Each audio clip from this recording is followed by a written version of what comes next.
तो मैंने क्या बोला कि determinant of A is equal to 0 है, सिस्टम ऑफ इक्वेशन होमोजीनियस है, तो इन्फिनाइटली मेनी सॉल्यूशन होगा, ट्रिवियल एंड नॉन ट्रिवियल होगा। अब मैं ये जो बता रहा हूँ ना, ये एक्स्ट्रा बता रहा हूँ प्लेन के अंदर जाके कि एक्चुअल में प्लेन के साथ क्या हो रहा होगा, ये मैं बता रहा हूँ। तो देखो क्या हो रहा होगा, system of equation represented by equation 1 and 2 and 3 must be a coaxial plane as none of the planes are parallel to each other. ठीक है, तो अगर कोएक्सियल प्लेन है तो फिर मैंने कोएक्सियल प्लेन के लिए क्या बोला था कि किसी भी दो प्लेन को तुम तीसरे प्लेन के टर्म्स में लिख सकते हो अगर कोएक्सियल प्लेन है। कोएक्सियल प्लेन का मतलब क्या होगा कि तीनों प्लेन एक लाइन ऑफ इंटरसेक्शन से पास कर रहा होगा, तो किसी भी दो प्लेन को तुम तीसरे प्लेन के टर्म्स में लिख सकते हो। मतलब क्या है कि किसी भी दो प्लेन को उठा लो, लैम्डा पहले प्लेन में मल्टीप्लाई कर दो, म्यू दूसरे प्लेन में मल्टीप्लाई कर दो, वहाँ से जो प्लेन मिलेगा उस प्लेन को तीसरे प्लेन के एक्स वाई जेड के कोफिशिएंट से इक्वेट कर दो। मीन्स क्या है कि अगर तीनों प्लेन्स कोएक्सियल है तो लैम्डा इंटू P1 प्लेन किया plus mu into P2 plane किया, ये P3 के इक्वल हो जाएगा, ये ट्रू होगा।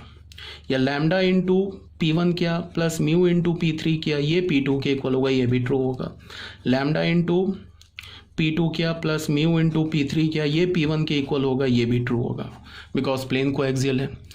तो कोएक्सियल प्लेन हमें पता चल गया, तो हम क्या करेंगे, इन्फिनाइटली मैंने सॉल्यूशन को लिखेंगे कैसे कि ये जो तीन प्लेन्स दे रखा है ना हमारे पास, ये तीन प्लेन्स दे रखा है और हमें पता चल गया कोएक्सियल है।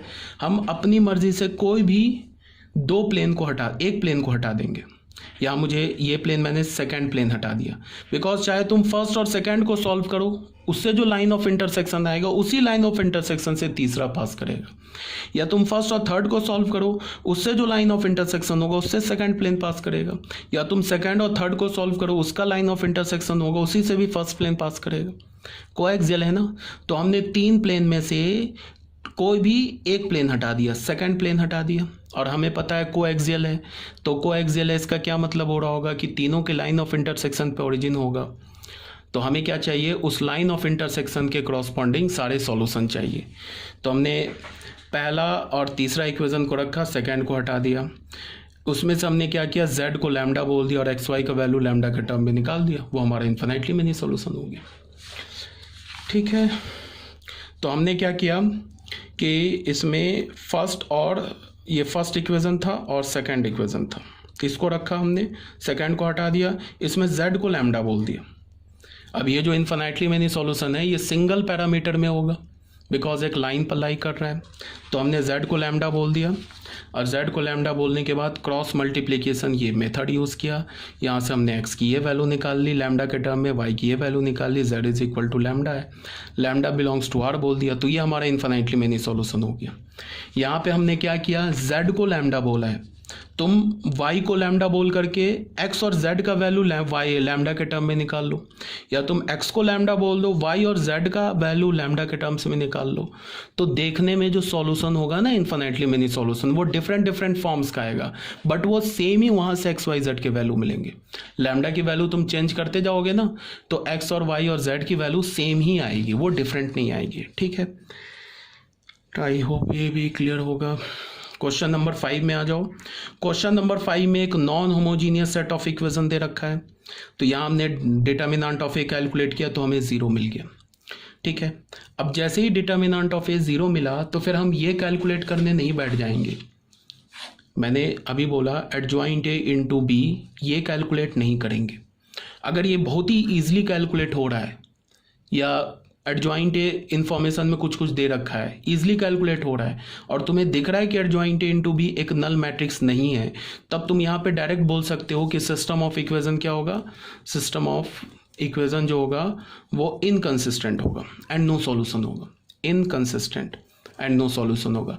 बट मैंने क्या बोला कि इसको हम कभी कैलकुलेट नहीं करेंगे।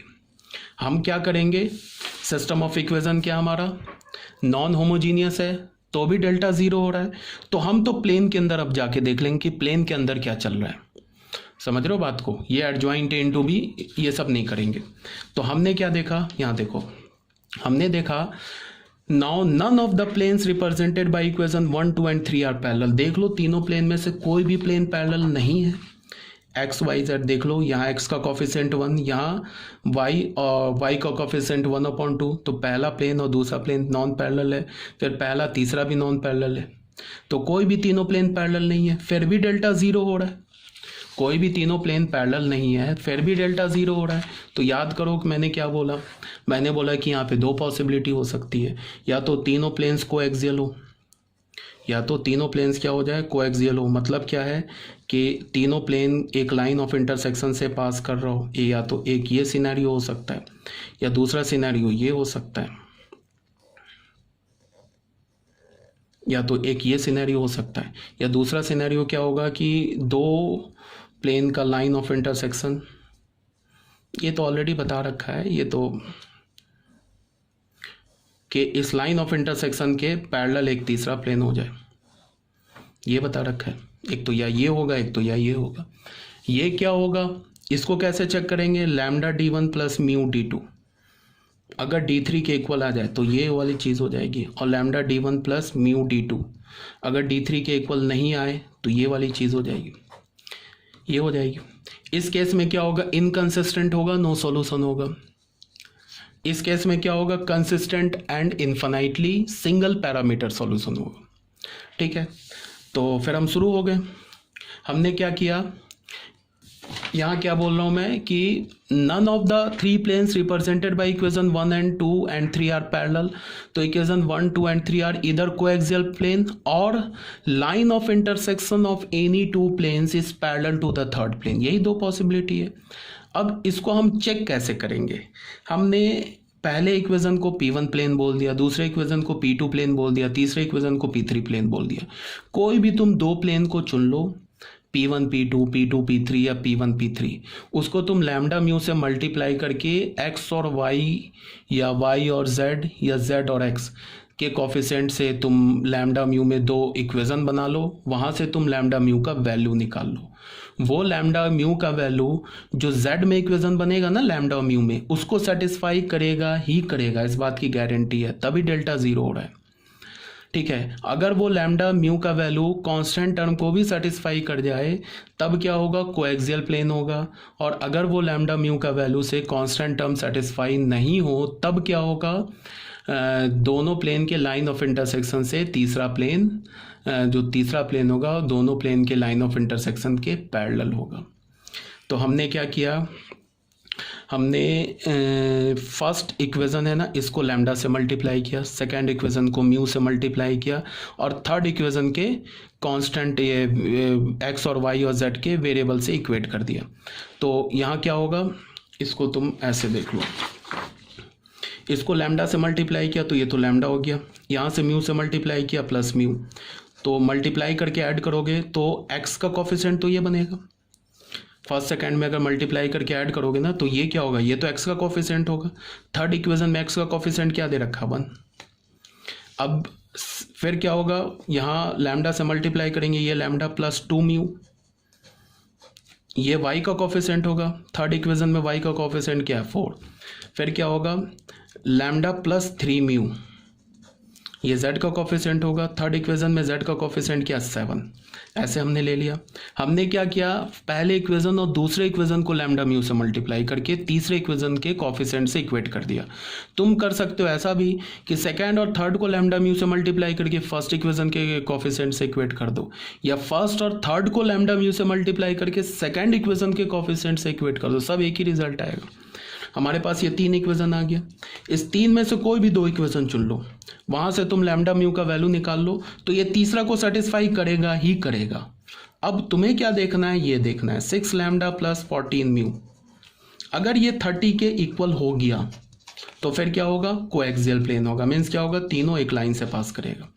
ये 2D डायग्राम है, ऐसे ये प्लेन ये तीनों का लाइन ऑफ इंटरसेक्शन, तो या तो ऐसा हो जाएगा।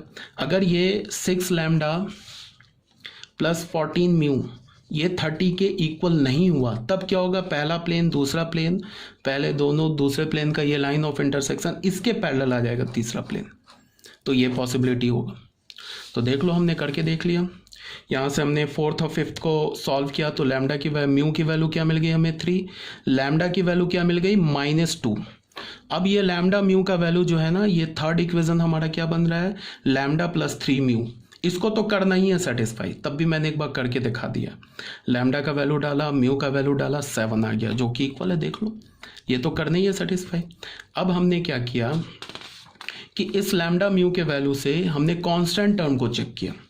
यहाँ से क्या आएगा 6 लैम्डा प्लस 14 म्यू। अगर 6 लैम्डा प्लस 14 म्यू 30 के इक्वल आ गया तब तो कोएक्सियल प्लेन है, इन्फिनाइटली मेनी सॉल्यूशन है सिंगल पैरामीटर में। और अगर 6 लैम्डा प्लस 14 म्यू 30 के इक्वल नहीं आया तो फिर क्या है, इनकंसिस्टेंट, नो सॉल्यूशन।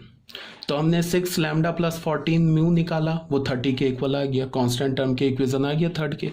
तो इसका क्या मतलब हुआ, इसका ये मतलब हुआ कि ये lambda d1 plus mu d2 is equal to d3, ये वेरीफाइड हो गया, सही है। तो क्या हो जाएगा, system of equation 1, 2 and 3 are coaxial planes. ये क्या होगा, कोएक्सियल प्लेन्स होगा।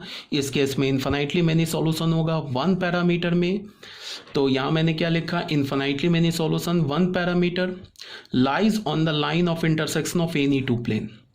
अब अगर तुम्हें बोले कि उस इन्फिनाइटली मेनी सॉल्यूशन को लिखो, तो कैसे लिखेंगे वो भी देख लेते हैं।